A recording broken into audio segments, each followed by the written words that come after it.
Hi friends, welcome to Mahirecipesintamil. நம்ம இன்றைக்கி Christmas ஸ்பெஷலாக கல்கல் ரெசிபி எப்படி செய்யணும் பார்க்க போகிறோம். இந்த கல்கல் ரெசிபி பார்த்துட்டிங்கன்னா ரொம்பவுமே மொறுமொறுன்னு ஸ்வீட்டாக இருக்கும். இந்த கல்கல் ரெசிபி செஞ்சு முடிச்சுட்டு ஏர்டைட் பாக்ஸில் வந்து நம்ம போட்டு வச்சிட்டோம்னா ரொம்ப மொறுமொறுன்னு கிறிஸ்பியாக இருக்கும். குழந்தைகளும் விரும்பி சாப்பிடுவாங்க. நம்ம ஸ்நாக்ஸாக கூட இதை யூஸ் பண்ணிக்கலாம். இந்த கல்கல் ரெசிபி பார்த்துட்டிங்கன்னா நம்ம வீட்டில் இருக்கிற பொருட்களை வச்சு ஈஸியாக செஞ்சிட முடியும். நம்ம வெளியே போய் கடைகளில் எக்ஸ்ட்ரா வாங்கணுங்கிற அவசியம் கிடையாது. வீட்டில் இருக்கிற பொருட்களை வச்சு நம்ம ஈஸியாக செஞ்சிட முடியும். இப்போ நம்ம கிறிஸ்மஸ் ஸ்பெஷலாக கல்கல் ரெசிபி எப்படி செய்யணும்னு பார்க்கலாம். வீடியோக்குள்ளே போகிறதுக்கு முன்னாடி நீங்கள் நம்மளோட சேனல் இன்னொரு சப்ஸ்கிரைப் பண்ணிடுங்க. பெல் பட்டனை கிளிக் பண்ணிட்டு ஆல் பட்டனை கிளிக் பண்ணிக்கோங்க. அப்போ தான் நம்ம போடுற வீடியோஸ் எல்லாமே உங்களுக்கு வந்து நோட்டிஃபிகேஷனில் வரும். வாங்க வீடியோக்குள்ளே போகலாம். கல்கல் ரெசிபி செய்கிறதுக்கு ஃபஸ்ட்டு நம்ம சர்க்கரையை பவுடர் பண்ணி எடுத்துக்கலாம். அதுக்கு ஒரு 1/4 கப் சர்க்கரை எடுத்துக்கோங்க. அது கூடயே வாசனைக்காக ஒரு 3 ஏலக்காய் சேர்த்திக்கோங்க. அது கூடயே ஃப்ளேவருக்காக பாதாம், பிஸ்தா சேர்த்திக்கோங்க. நான் வந்து 2 தான் சேர்த்திருக்கேன். நீங்கள் 5 to 6 வரைக்கும் கூட உங்களுக்கு விருப்பமான நட்ஸை சேர்த்திக்கலாம். இது வந்து ஆப்ஷனல் தான். உங்களுக்கு வேணும்னா சேர்த்திக்கோங்க, இல்லைனா ஸ்கிப் பண்ணிக்கோங்க. இப்போ இந்த சர்க்கரையை மிக்ஸி ஜாரில் மாற்றிட்டு உங்களுக்கு எந்த அளவுக்கு வந்து நல்லா அரைக்க முடியுமோ அந்தளவுக்கு நல்லா ஃபைன் பவுடராக அரைச்சி எடுத்துக்கோங்க. இப்போ இந்த பவுடர் ஒரு ஓரம் இருக்கட்டும். இப்போ நம்ம தேங்காய் பால் அரைச்சிக்கலாம். தேங்காய் பால் அரைக்கிறதுக்கு தேங்காய் 1/4 கப் எடுத்துக்கோங்க. ஸோ 1/4 கப் அளவுக்கு தேங்காய் எடுத்துக்கோங்க. ஃபஸ்ட்டு வந்து தண்ணி எதுவும் சேர்க்காமல் அரைச்சிக்கோங்க.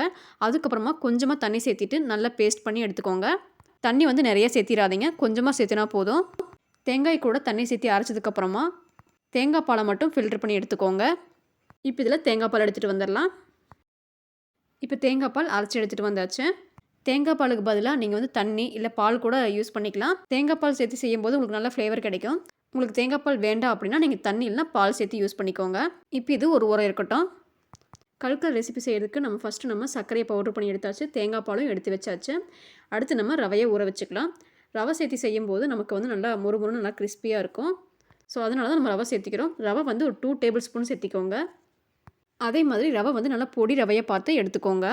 பாருங்கள், இந்த மாதிரி இருக்கணும். இப்போ இந்த ரவையை நம்ம சேர்த்திக்கலாம்.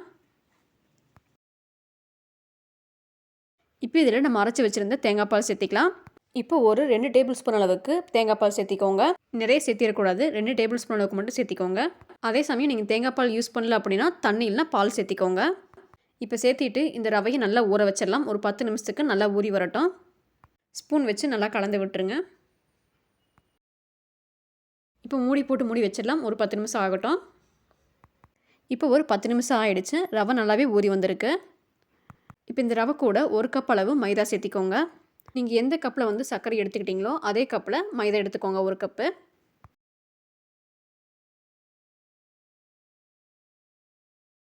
இப்போ மைதா ரவை ரெண்டுமே நல்லா மிக்ஸ் ஆகிற மாதிரி நல்லா கலந்து விடுங்க. நம்ம நல்லா கலந்து விடும்போது தான் ரவையில் இருக்கிற ஈரப்பதம் எல்லாமே மைதாவிலையும் நல்லா கலந்து வரும். நம்ம அடுத்தடுத்து பால் இல்லை தண்ணி சேர்த்து நம்ம கலக்கும்போது கரெக்டான பக்குவத்தில் வரும்.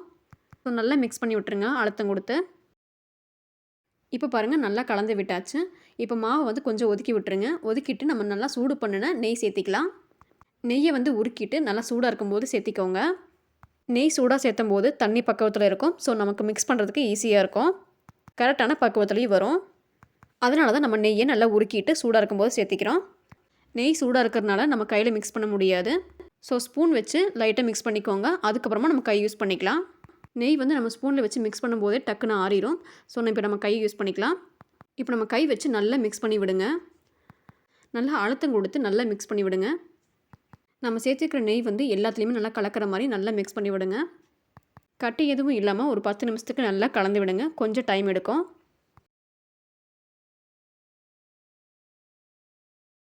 இப்போ பாருங்கள், ஒரு 10 நிமிஷத்துக்கு நல்லா மிக்ஸ் பண்ணி விட்டாச்சு.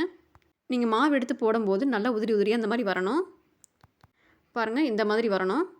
அதே சமயம் கையில் ஒட்டக்கூடாது.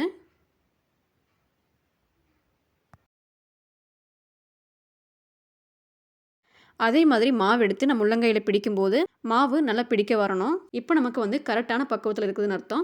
ஏன் இந்த மாதிரி பண்ணுறோம் அப்படின்னா இந்த மாவுக்கு நமக்கு வந்து அதிகமாக தண்ணி தேவைப்படாது, தண்ணி இருக்கவும் கூடாது. ஸோ ஒவ்வொரு டைமும் நம்ம தண்ணி கலக்கும் போது கரெக்டாக பார்த்துக்கணும்.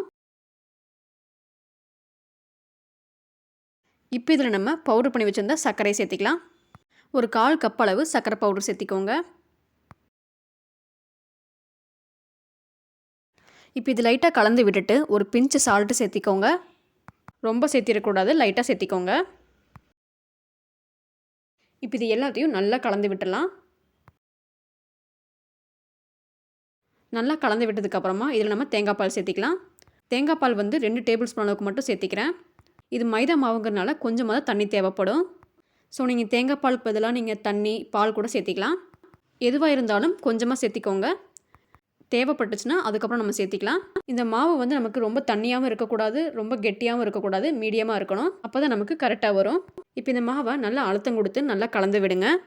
நம்ம சப்பாத்தி, பூரிக்கெல்லாம் பிசைவோம் இல்லையா, அந்த மாதிரி பிசைஞ்சு ஒரு பால் ஷேப்புக்கு கொண்டு வந்துடுங்க. இது செய்யும்போது உங்களுக்கு வந்து தண்ணி அதிகமாகிடுச்சு நீங்கள் நினச்சிங்கன்னா கொஞ்சமாக மைதா சேர்த்திக்கோங்க. பாருங்கள், இந்த மாதிரி நல்லா உருட்டிக்கோங்க. மாவு வந்து ரொம்ப லூஸாகவும் இருக்கக்கூடாது, ரொம்ப கெட்டியாகவும் இருக்கக்கூடாது, மீடியமாக இருக்கணும். அப்போ தான் நமக்கு ஷேப் செய்கிறதுக்கெல்லாம் கரெக்டாக வரும். ஸோ ரொம்ப தண்ணியாக இருந்துச்சு அப்படின்னா நீங்கள் கொஞ்சம் மைதா மாவு கூட ஆட் பண்ணி நீங்கள் மறுபடியும் பிசைஞ்சிக்கலாம். அதுக்குன்னு ரொம்ப மைதா சேர்த்திடாதீங்க, கொஞ்சம் கொஞ்சமாக சேர்த்திக்கோங்க. மாவு பிணைஞ்சதுக்கப்புறமா கொஞ்சமாக எடுத்து நல்லா பால் மாதிரி உருட்டி பாருங்கள். நம்ம கையில் எடுத்து தேய்க்கும் போது நல்லா ஷேப் கொடுக்கணும். அப்போ உங்களுக்கு வந்து மாவு வந்து ரொம்ப தண்ணியாக இருந்தாலும் தெரிஞ்சிடும். இந்த மாதிரி தட்டும்போது நல்லா தட்ட வரணும். அதே மாதிரி ரொம்ப லூஸாக இருந்துடக்கூடாது, அதான் முக்கியம். இப்போ நமக்கு கரெக்டான பக்குவத்தில் இருக்குது. இப்போ இந்த மாவை நம்ம 20 நிமிஷம் வரைக்கும் ஊற வச்சிடலாம். இப்போ ஒரு 20 நிமிஷம் ஆயிடுச்சு. இப்போ ஓப்பன் பண்ணி பார்க்கலாம். மாவு இப்போ நல்லா ஊறி வந்திருக்கும். இப்போ நம்ம இந்த பாலை 3 பாலாக பிரிச்சுக்கலாம். பிரிச்சுட்டு நம்ம சப்பாத்திக்கு மாவு தேய்ப்போம்ல, அந்த மாதிரி நல்லா தேய்ச்சிக்கலாம்.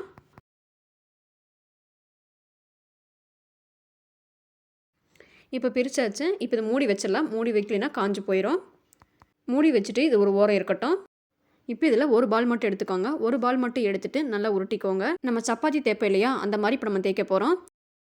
இப்போ கொஞ்சமாக மாவு எடுத்து ஸ்ப்ரெட் பண்ணி விட்டுக்கோங்க, ரொம்ப மாவு வேண்டாம். இப்போ நம்ம சப்பாத்தி தேய்ப்போம் இல்லையா, அதே மாதிரி நல்லா தேய்ச்சி எடுத்துக்கோங்க. நீங்கள் இந்த மெத்தடை வந்து ஸ்கிப் பண்ணிவிட்டு நீங்கள் பால் மாதிரி உருண்டை பிடிச்சி பண்ணுவோம் இல்லையா, அந்த மாதிரி பண்ணினா உங்களுக்கு வந்து சரியாக வராது. அந்த மெத்தட் நீங்கள் ட்ரை பண்ணும்போது ஃபோக்கு இல்லைன்னா கரண்டி வச்சு நம்ம டிசைன் பண்ணுவோம் இல்லையா, அந்த டைமில் மாவு வந்து எக்ஸஸாக வெளியே வரும். அது வந்து பிகினர்ஸுக்கு வந்து கொஞ்சம் கஷ்டமாக இருக்கும். ஸோ பிகினர்ஸ் வந்து இந்த மெத்தடில் ட்ரை பண்ணுங்கள். டிசைன் பண்ணும்போது மாவு எதுவுமே எக்ஸஸாக வெளியே வராது. ஸோ உங்களுக்கு இந்த மெத்தட் வந்து ரொம்பவுமே ஈஸியாக இருக்கும்.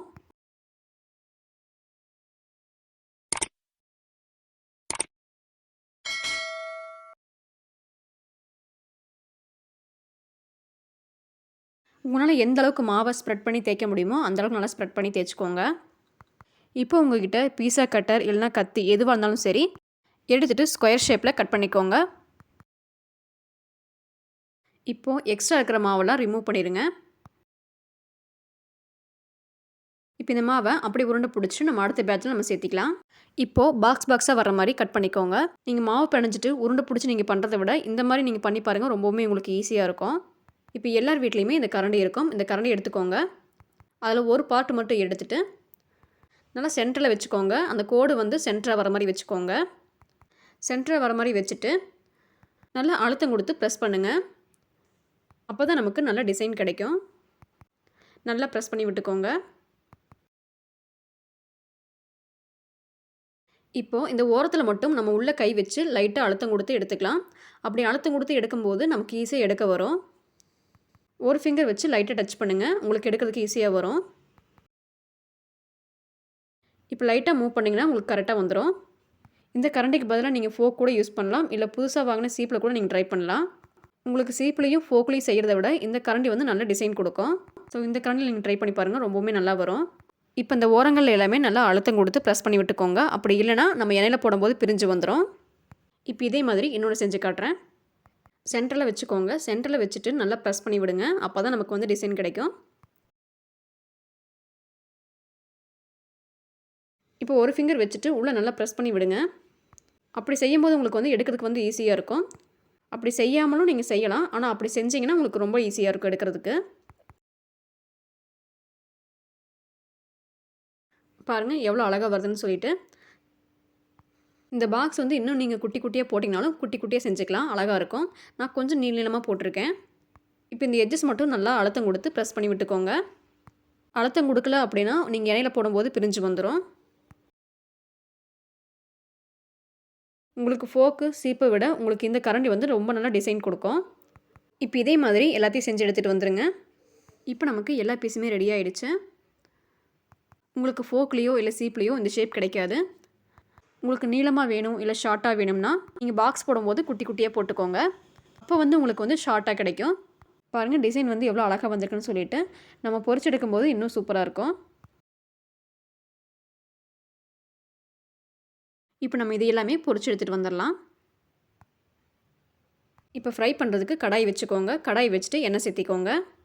நான் இன்றைக்கி ரீஃபைண்ட் ஆயில் தான் சேர்த்திருக்கேன். நீங்கள் இதுக்கு பதிலாக கல்லெண்ணெய் கூட சேர்த்திக்கலாம். இப்போ இந்த எண்ணெய் சூடாயிடுச்சுன்னு பார்க்கலாம்.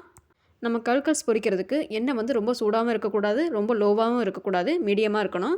இப்போ எண்ணெய் சூடாயிடுச்சுன்னு பார்க்குறதுக்கு கொஞ்சமாக பால் மாதிரி சேர்த்தி பாருங்கள். இப்போ கரெக்டான ஹீட்டில் இருக்குது. இப்போ நம்ம சேர்த்திடலாம். 1 by 1 சேர்த்திக்கோங்க. இரும்பு கடாய் யூஸ் பண்ணுறீங்க அப்படின்னா ஒரு டைம் வந்து ஹீட் பண்ணிவிட்டு அதுக்கப்புறம் நீங்கள் வந்து அதே ஹீட்டை வந்து மெயின்டைன் பண்ணக்கூடாது.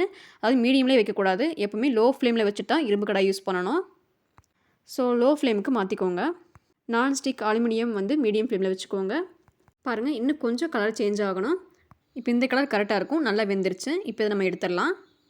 இப்போ நம்ம அதே மாதிரி அடுத்த பேட்ச் சேர்த்திக்கலாம். நீங்கள் ஃப்ளாட்டான கடாயில் வந்து பொரிக்கிற மாதிரி இருந்துச்சு அப்படின்னா அப்பப்போ வந்து கலந்து விட்டுட்டே வாங்க. அதாவது போட்ட உடனே நீங்கள் வந்து கரண்டி வச்சு மிக்ஸ் பண்ணக்கூடாது. இந்த ஷேப்பெல்லாம் வந்து உடஞ்சி போயிடும். ஸோ கொஞ்சம் முருகல் ஆனதுக்கப்புறம், அதாவது கொஞ்சம் வெந்ததுக்கப்புறமா கரண்டி வச்சு மிக்ஸ் பண்ணிகிட்டே வாங்க. அதை மாதிரி மிக்ஸ் பண்ணும்போது உங்களுக்கு ஒரே மாதிரி கலர் கிடைக்கும்.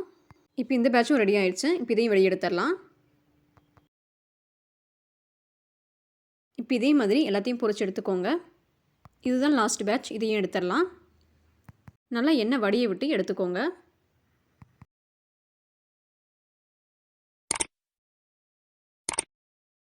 அவ்வளோதான். இப்போ நமக்கு ரொம்பவுமே முறுமுறுப்பான ஸ்வீட் அண்ட் ஸ்நாக்ஸ் ரெடி ஆகிடுச்சு.